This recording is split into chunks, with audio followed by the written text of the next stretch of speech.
इस वक्त हम मौजूद हैं मुगलिया दौर हुकूमत के गवर्नर लाहौर आसिफ जाह के मज़ार पर। आसिफ जाह का मज़ार मकबरा जहांगीर के अहाते में वाक़ है। आसिफ जाह जो कि पहले गवर्नर लाहौर और फिर हिंदुस्तान के कमांडर इन चीफ बने, आपका मज़ार नूरजहां के मज़ार के बिल्कुल सामने वाक़। आसिफ जाह मलका नूरजहां के भाई और मलका मुमताज़ के वालिद थे।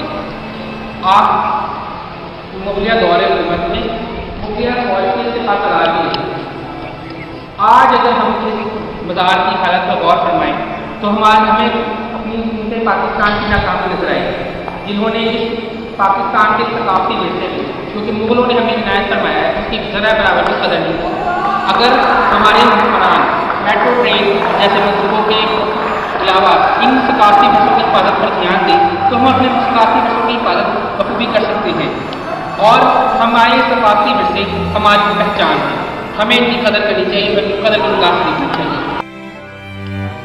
We are trying to understand Lahore in a very short period of time. We're only here for 2 days. Have you ever heard or read about the emperor? No, I haven't. No. So the Mr. Teacher. Peter's telling us all about it. Yes. Okay. So he's a Pakistani. Yes. I'm from and okay. Lived in Lahore all his life. And he's Sir, where are you from, sir? England. England. Which city of England? Well, we're near Cirencester, which is 100 miles west of London. So you are enjoying it there? You are feeling excitement or anything else about that? Oh, it's amazing what's been done so long ago. All these beautiful medical buildings. Are you enjoying the weather there? Yes, in England it's raining. It's just like as your country. Okay, you're welcome to Pakistan. Thank you.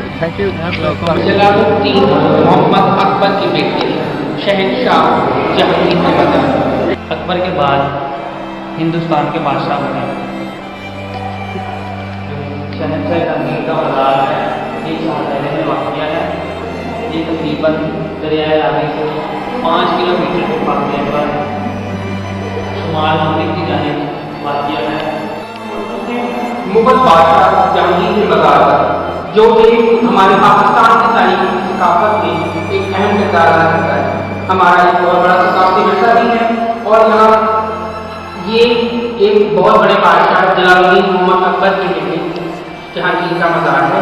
तो यहाँ पर दुनिया भर से तशरीफ लाते हैं, मुख्तलिफ शहरों से, इवन हमारे अपने शहर लाहौर से भी लोग आते हैं और अक्सर रिश्तेदार यहाँ देखें लोग एक कसी तादाद में होते हैं, यहाँ पर पाकिस्तानी खड़े भी रहे हैं, तो यहाँ पर फोटोग्राफी भी करते हैं।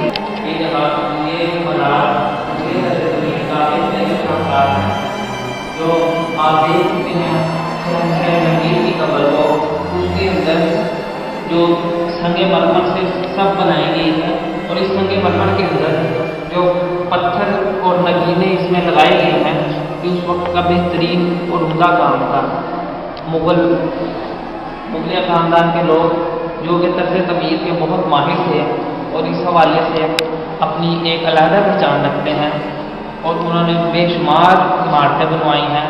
कहा जाता है कि ताजमहल आगरा के बाद जो शहंशाह जहांगीर का मज़ार है वो पाक बरस की पाक व हिंद की सबसे खूबसूरत इमारत है। इस लाजवाब इमारत को लोग और दूसरे मुल्कों से सियाह बहुत बड़ी तादाद में देखने के लिए आते हैं और देखकर उस वक़्त की याद दिलाते हैं, उस वक़्त का अंदाज़ा करते हैं कि जब लोग इधर मौजूद थे और माजी की यादों में खो जाते हैं। जो सर तामीर है वो संगे मरमर से की गई है। कानूनी संगे मरमर से इसकी थोड़ी महफूज है। यहाँ पर फानूस कह गए जो कि किसी ज़माने में दिया जलाई से या किसी मिट्टी के तेल की रोशनाई या उसमें से चलता था, मगर आज ये बिजली की बल्ब से चलता है। इस जगह की हालत बहुत अच्छी है, बहुत खूबसूरत है और इधर बहुत से मुल्कों से सयाह आते हैं, मुख्तलिफ शहरों से लोग आते हैं। यहाँ आकर सिर्फ इस जगह आके फातिहा नहीं करते हैं, क्योंकि शायद और शायद कोई आपका फातिहा पढ़ ले